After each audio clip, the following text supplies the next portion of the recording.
My stepdad is my ex-boyfriend. He manipulated my mom to kick me out of my house. I'm Mia, 20 years old. Yeah, I know, daughter of a wealthy and powerful family here in New York City. My parents are these super successful entrepreneurs, running a giant multinational company. I've always been surrounded by money and everything you could ask for, but that never spoiled me. I like to think I kept my head on straight, stayed humble and compassionate. Life took a turn when I was 18. My dad passed away, leaving a huge hole in our family. But you know what? My mom, she's one tough cookie. She took over the company by herself and even managed to expand it to what it is today. I have so much respect for her. There was this guy, Jaden. We were young and in love, all sunshine and rainbows. But then reality hit. Our backgrounds, our plans for the future, it was all just too different. He ended up leaving, and let me tell you, it broke my heart. On a beautiful day, my mom comes home with this new guy. Charming, captivating, the whole package. But then I looked into his eyes, and a feeling of euphoria ran through me. It feels familiar, like I've seen it somewhere. There's something about him that makes me feel wary. He wasn't just interested in my mom. He was after something bigger, something that had to do with all the money and power in our family. I couldn't just sit back and watch him manipulate my mom. This wasn't just about the money. It was about my family, my freedom, even my safety. So I decided to fight back. With everything I had, I used every trick in the book to expose his schemes and protect what was rightfully ours. Our story starts like any typical high school romance. Innocent, filled with dreams, and oblivious to the storm brewing ahead. He was Jaden, 10 years older than me, a guy with a charming smile and easy confidence. I was Mia, the girl with dreams bigger than my city could contain. When our paths crossed in the school cafeteria, it felt like fate had intervened. Jaden was magnetic, drawing me in with his playful banter and infectious laughter. He made me feel seen, like I mattered in a world that often overlooked me. We became inseparable, spending every free moment together, lost in the intoxicating whirlwind of young love. But beneath the surface of our romance lurked shadows of uncertainty. Jaden had a temper that flared up unexpectedly, turning our passionate love affair into a roller coaster ride of highs and lows. His jealousy was suffocating, making me feel like I was walking on eggshells, afraid to set him off. I tried to brush off his mood swings as the quirks of young love, but as time went on, they became harder to ignore. Our arguments grew more frequent, fueled by misunderstandings and hurt feelings. For every low, there were moments of undeniable tenderness, stolen kisses under the stars, whispered promises of forever in the darkness of my bedroom. As I graduated high school and embarked on the next chapter of our lives, our relationship faced its greatest test yet. Jaden's possessiveness escalated, his insecurities bubbling to the surface in toxic waves of anger and control. He became suspicious of every interaction I had with other guys, accusing me of betraying his trust at every turn. I tried to reassure him, to make him see that his fears were unfounded, but it was like trying to calm a raging storm with gentle words. Our once bright future began to dim under the weight of his insecurities, leaving me feeling trapped in a relationship that was slowly suffocating me. Then came the final blow, the revelation of his infidelity. I caught him red-handed, his lies unraveling before my eyes like a threadbare sweater. The pain was indescribable, a dull ache that settled in the pit of my stomach and refused to let go. I wanted to scream, to lash out at him for betraying my trust and breaking my heart into a million irreparable pieces. But in the end, there was nothing left to say. I walked away from our relationship, leaving behind the shattered remnants of our love and vowing never to look back. It was a painful decision, but it was also liberating. A chance to reclaim my life and rebuild myself from the ground up. Looking back on those tumultuous days now, I see them not as a period of regret or sorrow, but as a journey of self-discovery and growth. Jaden may have been my first love, but he was not my last. And though the scars of our past will always linger, they serve as a reminder of the strength and resilience that lies within me. Our relationship may have ended in heartache and betrayal, but it also taught me invaluable lessons about love, trust, and the importance of staying true to oneself. And as I stand on the threshold of a new chapter in my life, I carry those lessons with me, a beacon of hope guiding me towards a brighter tomorrow. But in the end, there was nothing left to say. I walked away from our relationship, leaving behind the shattered remnants of our love and vowing never to look back. It was a painful decision, but it was also liberating, a chance to reclaim my life and rebuild myself from the ground up.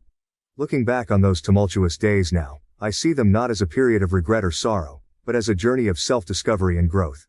Jaden may have been my first love, but he was not my last. And though the scars of our past will always linger, they serve as a reminder of the strength and resilience that lies within me. Our relationship may have ended in heartache and betrayal, but it also taught me invaluable lessons about love, trust, and the importance of staying true to oneself. And as I stand on the threshold of a new chapter in my life, I carry those lessons with me, a beacon of hope guiding me towards a brighter tomorrow. Life had settled into a routine since my mom married Jaden. He seemed like a decent guy, always polite and helpful around the house. I accepted him into our family, grateful that my mom had found someone who made her happy. But there was always something about Jaden that didn't quite sit right with me, a nagging feeling of unease that I couldn't shake. Then, one fateful day, everything changed. My mother asked me to get her the files she kept in the closet. While I was searching, something compelled me to open Jaden's locker. Luckily, he had just stepped out. I approached Jaden's locker and noticed the key was still in the lock, suggesting he had just taken something out and left. I opened the locker and found Jaden's medical records. When I opened them to see what was written inside, the pictures fell to the ground, and I picked them up to look at them. I was so shocked when I saw those pictures. They were Jaden's plastic surgery photos. I looked at them one by one, and in the last photo, I couldn't believe my eyes. My stepfather was my ex-boyfriend. The realization hit me like a ton of bricks, knocking the breath from my lungs and leaving me reeling in disbelief. How could this be happening? How could the man who had once been the love of my life now be standing in my living room, wearing the guise of a loving stepfather? I felt a surge of anger and betrayal rise within me, threatening to consume me whole. If Jaden was capable of hiding such a massive secret from me, what else was he hiding? What did this mean for our family? And most importantly, what did he want from us? The questions swirled in my mind, each one more terrifying than the last. I couldn't shake the feeling that something sinister was lurking beneath the surface, waiting to be uncovered. But I knew that I couldn't confront Jaden until I had all the facts. So, I began to dig. I scoured old yearbooks, social media profiles, and any other sources I could find for clues about Jaden's past. What I uncovered was a tangled web of lies and deceit, a trail of breadcrumbs leading back to a past that he had tried so desperately to bury. As the pieces of the puzzle began to fall into place, the truth emerged in all its horrifying clarity. Jaden wasn't just my ex-boyfriend. He was a manipulative and deceitful man who had wormed his way into my mom's life with ulterior motives. He had orchestrated our meeting, pretending to be a kind and caring boyfriend while secretly plotting to gain control over my family's property. The revelation left me reeling, my world turned upside down in an instant. I felt a mixture of anger, betrayal, and disbelief swirling within me, threatening to consume me whole. How could I have been so blind? How could I have let myself be fooled by someone so manipulative and deceitful? But as the shock began to fade, a steely determination took its place. I refused to let Jaden destroy my family, to tear apart everything we had worked so hard to build. It was time to confront him, to expose him for the fraud that he was and reclaim control over our lives. Armed with the truth and a newfound sense of purpose, I prepared to confront Jaden and unravel the web of lies that he had spun around us. It wouldn't be easy, and there would undoubtedly be obstacles along the way, but I was ready to face whatever challenges lay ahead. As I took a deep breath and steeled myself for the confrontation to come, I knew that this was just the beginning of a journey that would test my strength, my courage, and my resolve. But I was determined to see it through to the end, no matter what it took. The days following the revelation of my stepdad's true identity felt like walking through a minefield, each step fraught with tension and uncertainty. The air in our home crackled with unspoken words, heavy with the weight of secrets and betrayal. I couldn't escape the feeling that danger lurked around every corner, ready to pounce at the slightest provocation. As I tried to piece together the fragments of my shattered reality, I couldn't shake the feeling of being watched, of being scrutinized under a microscope by someone with sinister intentions. Jaden's once friendly demeanor had morphed into something altogether more menacing, his smiles now laced with malice and his words dripping with poison. I began to notice subtle changes in his behavior, the way he would linger a little too long in the hallway, the way his eyes would follow me with a predatory gleam whenever I entered a room. It was as if he was waiting for the perfect moment to strike, to unleash his fury and exact his revenge for daring to uncover his secrets. But despite the growing sense of dread that gnawed at my insides, I refused to cower in fear.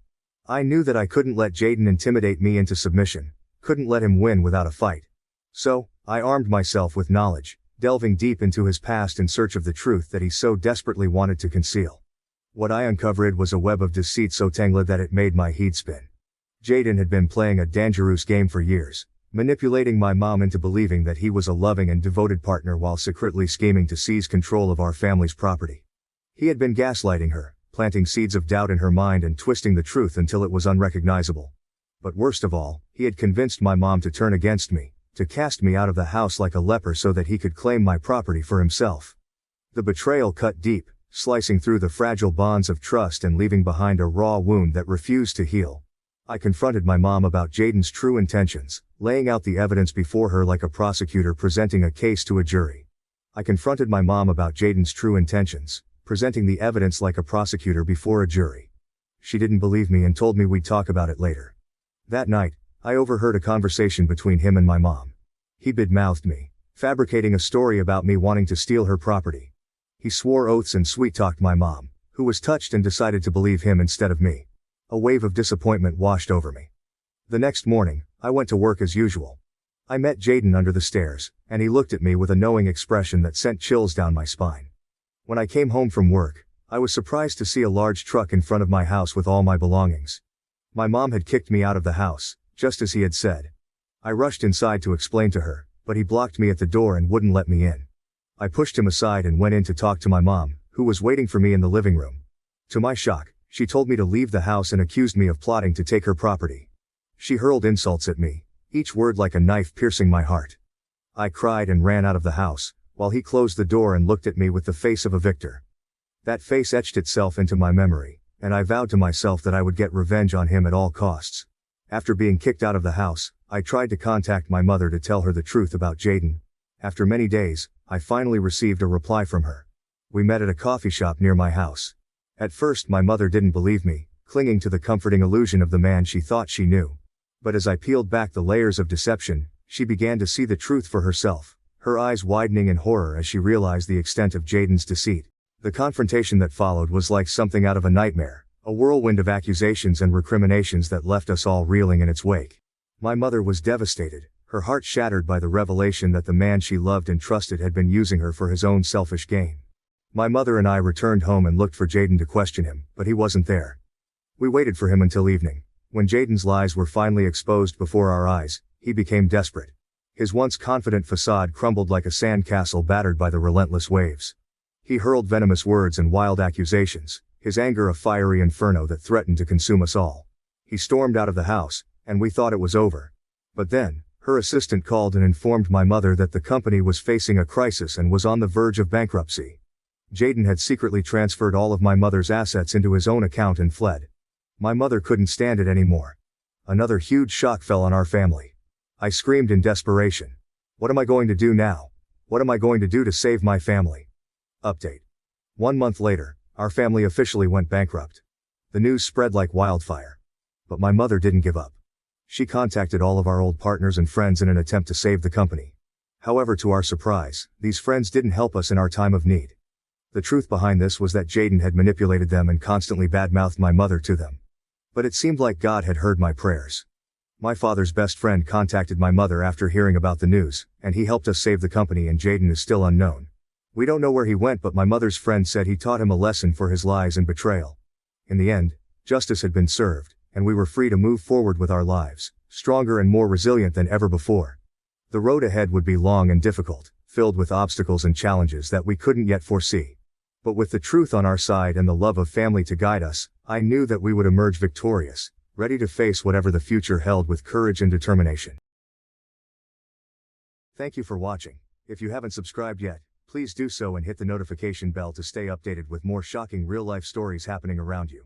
Alright, everyone's presentations are done. Nick, the manager, said as he tried to move the discussion forward. Excuse me, I haven't. I recently found out something. Nick interrupted me and began to speak. There's apparently someone in this department who didn't graduate high school and is just a part-timer. Meetings should be for employees only. Absolutely right. His lackey, Mike, of course, agreed with Nick. I'm leaving. After leaving the meeting room, I started to shut down my computer. I noticed that an email had arrived, not in my personal inbox, but in the company's shared email. Thinking, there's no point in speaking up, no one will listen, I went home quietly. The next day, I heard a commotion from Nick's desk. He was staring at his computer screen, his face pale. Nick? Is something wrong? Mike looked at the screen with him. And he turned even paler than Nick. Why is he so angry? Knowing the reason for Mike's distress, I thought to myself, serves them right. My name is Adam. My mother passed away when I was in the ninth grade, and I was raised by my father. Well, you could hardly call it being raised. After my mother passed, my father changed. He drowned his sorrows in alcohol, and though he still went to work, he squandered our living expenses on horse racing. Because of that, I had to start working part-time as soon as I entered high school. Every month, I went to the convenience store with bills in hand that couldn't be auto-deducted from my father's account. Even though I endured it because I didn't want to be alone, I reached my limit in my second year of high school and dropped out. I found a live-in job at a distant inn. Thank you for everything. The day I left home, my father, still staring at the TV, spoke. Take care. That was our last conversation. Back then, 18 wasn't the age of majority, so I needed my father's permission to work, and I couldn't hide my place of employment. Yet, my father never visited me even once. I kept working just to survive, and before I knew it, I was 42. Years of hard work paid off, and I was transferred to the headquarters. I was thrilled to be recognized by the company, as I thought I'd be working in the field until retirement due to my lack of formal education. Listen up. Our work can change the future of our employees. Don't drag us down. On my first day after the transfer, Nick, dressed in an expensive suit, spoke sternly. There was a reason for this. Our inn was located in a prominent tourist destination, known so well that everyone in the state could sing its commercial jingle. At its peak, we had 5 locations within the state. But that was long ago. Due to financial difficulties and aging facilities, only the place where I had worked for many years and the original establishment remained. I was prepared to lose my job anytime, but now there was a glimmer of hope. With the rise of social media, the tourist area where the inn was located started gaining attention again. Depending on how hard the sales department, where I was transferred, worked, we could either thrive or be forced to give up this prime location to the new hotel chains continuously popping up. For Nick, who had switched careers from another industry to strengthen our sales, this was a battle he couldn't afford to lose.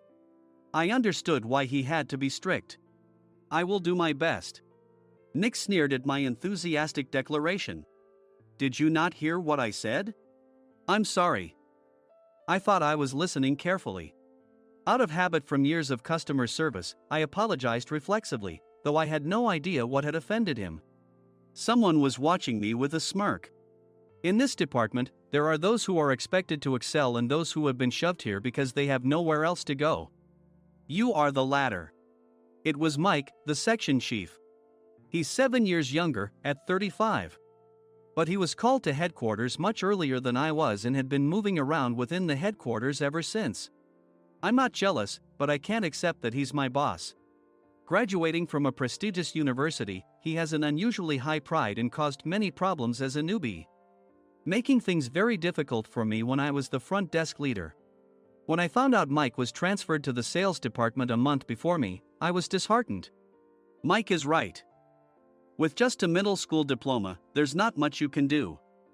Don't even think about achieving results.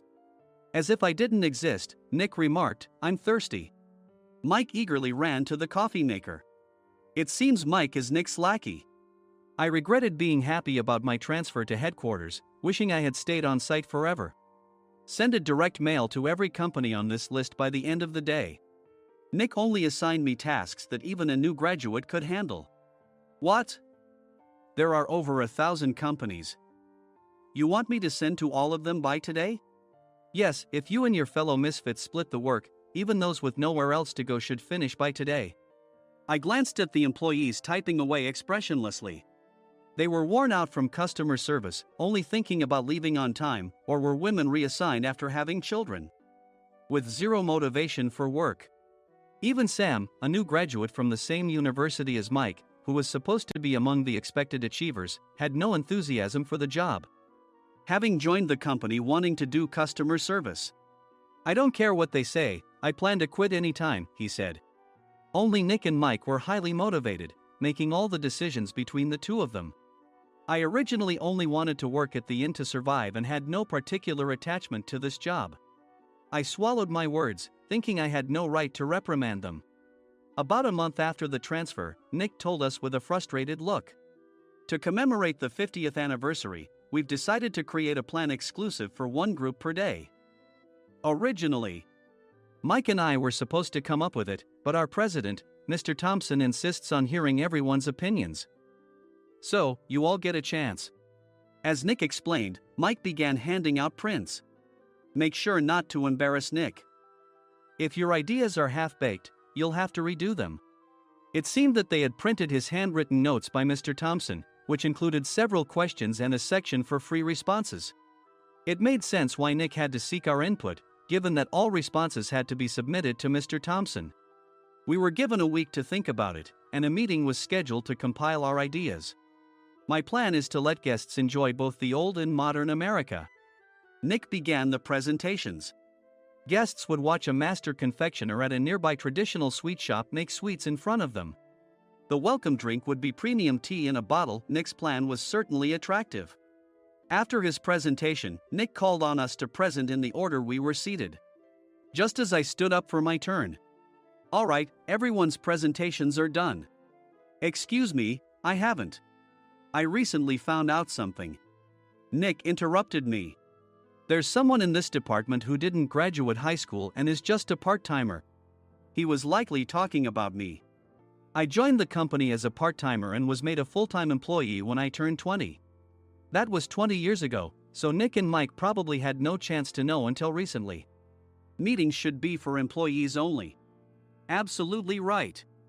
After that, Nick kept creating opportunities to solicit everyone's opinions, purposefully excluding me from speaking. The meeting unexpectedly heated up and went past the scheduled end time. A few people asked to leave, and the discussion continued with the remaining few. Still here? Normally, you'd leave in that situation. Though I had no attachment to the job initially, hearing kind words from customers made me want to make them happier. For someone like me, with nowhere to go, the inn was my home and customer service was my life. I felt pathetic about my current self. I'm leaving. I left the conference room and started shutting down my computer. I noticed an email had arrived, not in my personal inbox, but in the company's shared email. Thinking no one would listen to what I had to say anyway, I quietly went home. The next day, while preparing the DM as instructed, I heard a commotion from Nick's desk. In his haste to stand up, he hit his knee on the desk. He stared at his computer screen, his face pale. Nick! What's wrong? Mike, thinking he should be the first to rush over, approached Nick while still wearing his coat. He peered at the screen with Nick. And he turned even paler than Nick. Why is he so angry? Who is responsible for this company? Nick, more irritated than ever, asked, and Mike answered without checking. Probably Sam. Sam wasn't there because he was attending a morning training session for new hires. Nick gave up on getting angry and returned his gaze to the screen. They were looking at an email that arrived right after the end of the working day yesterday. Apparently, no one, including me, had checked it before leaving. The email was from a large company that used us for their annual employee trips. The president and executives of that company also frequently used our services personally. President of the company, Mr. Mason himself, had declared that neither he nor his company would ever use our services again. Well, some companies cancel their employee trips or stop using our services due to financial struggles. Let's just move on. Mike kept wiping the sweat from his forehead with a handkerchief. Knowing why Mike was so agitated, I quietly watched their interaction. Do you know how much revenue we get from that company? We can find other guests to fill the rooms, but we'll lose the banquet costs, gift shop revenue, rental car fees, and more. Moreover, the gifts were supposed to be prepared by the traditional confectionery shop involved in Nick's proposed plan. If it's known that we incurred such a huge loss at this critical time, Nick's position in the company would be jeopardized. Nick took a deep breath, seemingly trying to calm himself. All right, Mike. Go to New York right now and apologize to Mr. Mason. What? You're coming with me, right? I have urgent work to do. I trust you, which is why I'm entrusting this to you. Please. Mike, believing Nick's sincerity, agreed with a determined look on his face, saying, yes. That's Nick for you. Even if Mike went to apologize, Nick would shift all the blame onto him if the client didn't change their mind. Well, it was Mike's fault to begin with, so it served him right. About 3 hours later, Sam answered a call from somewhere and repeatedly apologized, saying, "I'm very sorry." Everyone watched to see what was happening. After ending the call, he informed Nick with a weary tone. When Mike arrived at the client's company, he only made things worse, further infuriating Mr. Mason. He was demanding, "Get his boss here immediately." It was no wonder Sam was exhausted, dealing with such a call right after returning from training. "What is that idiot doing?" "Alright, Adam, you're coming with me. If sacrificing Mike didn't work, then I must be next." Normally, I'd want to refuse at all costs, but I saw an opportunity in this situation. "If I can be of assistance, I'd be happy to join you." I obediently followed Nick, and we flew to New York. When we introduced ourselves at the reception, it became clear how serious the situation was, as the receptionist personally escorted us to the president's office. Angry voices leaked through the door, making both Nick and me uneasy. "Excuse me. I'm Nick, the supervisor. I understand my subordinate has caused you trouble, and I deeply apologize." Nick, with his experience in the corporate world, knew enough to offer an apology before excuses. However, his customer service skills left much to be desired. I sighed as I saw Mike trembling like a small dog in the corner of the room. "What kind of training are you giving your subordinates?" Mr. Mason glared at Nick with a red face. The intensity of his gaze made even Nick take a step back. Regrettably, I joined this company only 2 years ago and was unaware of Mike's issues. I should have identified his shortcomings sooner. Indeed, I should have realized sooner. No sensible person would come to apologize and then give a lengthy presentation on the drawbacks of not using their in. Nick froze, his mouth slightly open. Suspecting the worst, I picked up the documents that had fallen to the floor. It seemed Mike hastily prepared these documents on the plane, listing the disadvantages. Disadvantage 1: if you change the venue for the company trip, employees might suspect it's for cost-cutting reasons, leading to a negative impression. Reading it aloud half-jokingly, Nick snatched the papers from my hand and checked the contents with a furious expression. Among the stack of documents was a receipt from a nearby convenience store's copy machine. I felt a pang of dread, hoping he hadn't shown the receipt as well. What do you think he said when I asked what kind of nerve he had to do this?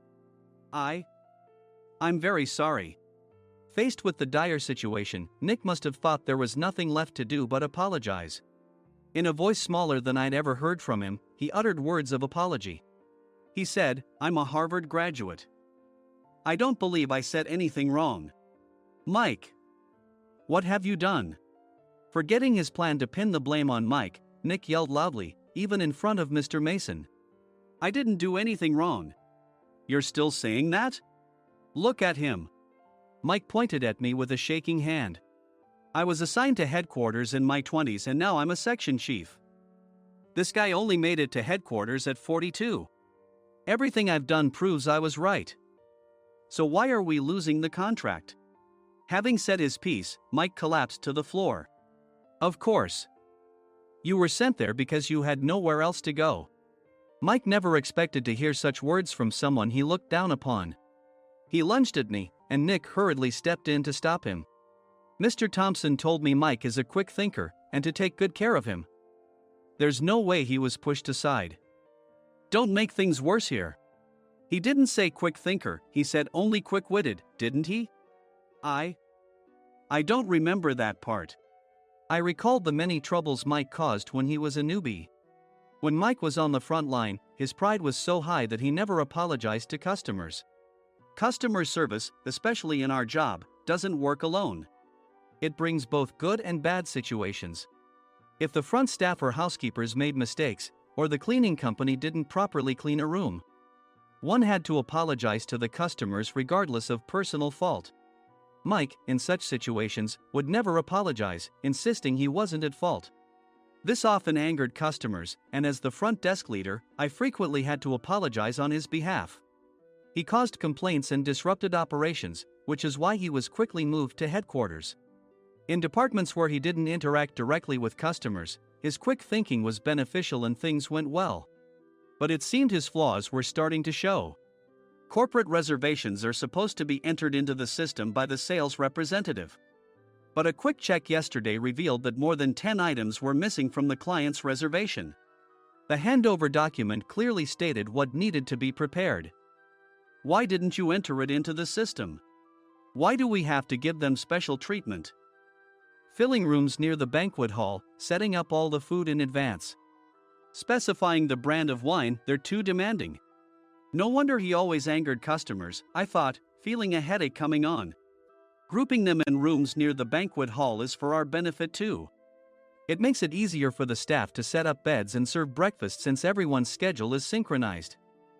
As for the other requests, Mr. Mason suggested them to lighten our load. I didn't know that. Nick finally seemed to realize that Mike was the one who had angered the client. What did you say to them? I just told them we wouldn't give them special treatment anymore. We shouldn't waste effort on things that don't bring in money. I was utterly exasperated at his lack of understanding of customer service. Of course, we shouldn't comply with unreasonable demands. But carrying over successful practices from past stays makes customers feel remembered and enhances their experience. Good memories encourage repeat visits. That's part of our job. I looked down at Mike, who was sitting on the floor. In our job, nothing is a waste. Mr. Thompson likely moved you to the sales department, hoping you'd finally understand this. How do you think he feels now that you've failed to meet his expectations? Mike, tears in his eyes, fled the president's office. I was amazed he still hadn't apologized. You have it tough, Adam. It's okay, we're all employees of the same company. I deeply apologize for this disrespectful incident. Especially after all the care you've shown us. If it weren't for you, Adam, I really would have stopped staying here. When I heard you were moving to the sales department, I was willing to reconsider if you handled it. Seeing us talk so amicably, Nick's face contorted. Do you two know each other? Adam's service is excellent. I always requested him specifically. Normally, we don't accept specific staff requests, but we made an exception for Mr. Mason, adjusting my shifts accordingly. He had personally stayed at our hotel just before my transfer, and during casual conversation, I mentioned, I'm moving to the sales department soon. If I hadn't told him then, things could have been much worse. Please continue to take care of us. I look forward to it. On the return flight, Nick awkwardly offered me a can of beer. It's still working hours. Of course, I had no intention of forgiving him for a single beer. Nick might try to pin everything on Mike and avoid any consequences. While pondering this, a startling fact came to light. Nick, the tea bottles for the plan have arrived. I handed Nick a bottle labeled with our inn's name. They look good. What are you talking about? These are plastic bottles. I had assumed we would use the trendy, high-end bottling tea. But what arrived were ordinary plastic bottles of tea with customized labels. The only unique aspect was the label, which had the inn's name, making it look customized. Upon further investigation, I discovered that a substantial amount of money was set to be paid to the tea company. It was priced like bottling tea. Does this plastic bottle really cost $100 each? The tea inside is specially blended for us. The extra cost is for that. Wouldn't it be better to use another tea company? Or is there a specific reason we must use this one? As Nick continued to make excuses, I showed him a printed email. I informed the tea company's president, Mr. Mitchell, that we discovered irregular payments and he confessed. He said you two were high school classmates and planned to split the extra money. That idiot. Why did he confess? That's not important. You should worry about yourself, this could turn into a police matter. Opening the bottle cap, I suggested. How about calming down with this tea? It supposedly has a relaxing effect. Nick drank the tea frantically. In the following days, decisions were made about their fates. Mike was reassigned to the General Affairs Department, with no chance of transfer or promotion, as per Mr. Thompson's orders. As for Nick, since the payment to the tea company hadn't yet been made, he narrowly avoided legal trouble. Instead, he was encouraged to leave the company, and to avoid further complications, Nick submitted his resignation. Rumor has it that connections between HR departments have made it difficult for him to find new employment. Even though it was good to have those two gone, something unexpected happened in the sales department. Everyone became motivated and united in refining the 50th anniversary plan. In the end, my plan was adopted. We collaborated with the Tourist Information Center to provide personalized guides. The plan, tailored to the number of guests, was truly special for the 50th anniversary. Hey, is Adam's family coming to stay? I immediately booked that special plan for my family. Sam noticed it on the reservation list and quickly picked up on it. Yes, I'm inviting my father. That's great. I might invite my parents too. I lacked the courage to face my father just as Adam. But here, with the confidence Mr. Mason praised, I felt ready. The 50th anniversary plan was a perfect opportunity to reconnect with my father. I hoped to bring back the days when we could laugh together as we once did.